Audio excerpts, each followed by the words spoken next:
I got this a while back. It's a solely rechargeable milk frother, and the idea is you hang it in a window area and it gradually charges the battery inside, and then when you push the button, it's got this little spinner in the end, and you stick it in your milk and it froths your milk up. It was a gimmick. I mean, I'm guessing the fact it was in a charity shop suggests that the person who originally bought it wasn't too impressed with it.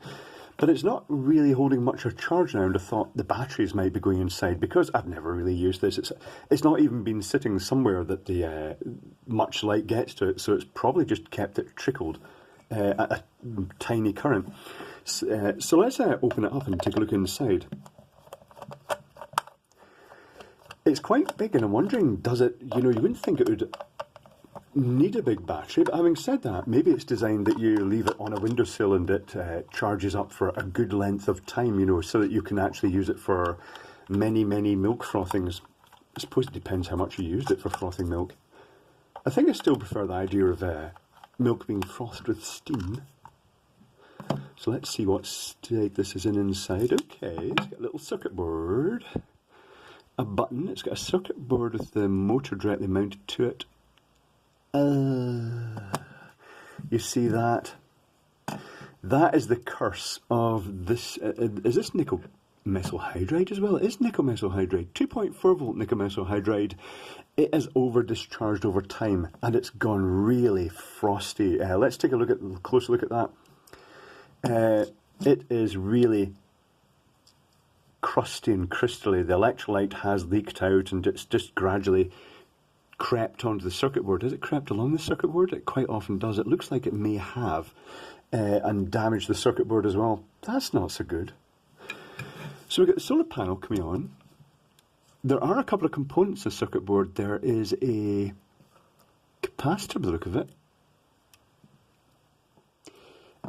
which may be across the motor. And there's a diode, which may be the charge component for to prevent it trickling back into the solar panel. So this battery is gubbed. I wonder if I can get the panel out. It'd be quite nice to get that panel out, but I have a horrible feeling it's glued in and might require quite destructive force.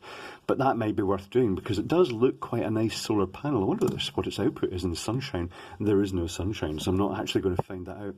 That's a shame. I mean, I've never really used it, but it's quite disappointing that it is wrecked now because that cell's failed, although I could theoretically get a new cell. It wouldn't even have to be the same size.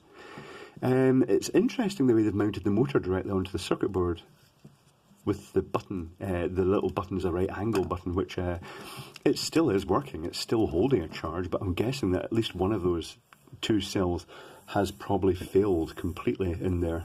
So it might just effectively be shunted out and it's running off a single cell, which would indicate why it's just running so slowly. Well, that's a shame. But I shall see what I can do with this. Tempted to steal the solar panel out of it, or maybe just get a new battery for it and give it a new lease of life. I was kind of expecting a bigger battery than that.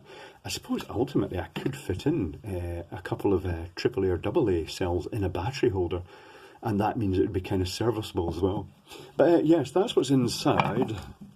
A slightly crusty Soleit, S-O-L-E-I-T, Soleit milk frother.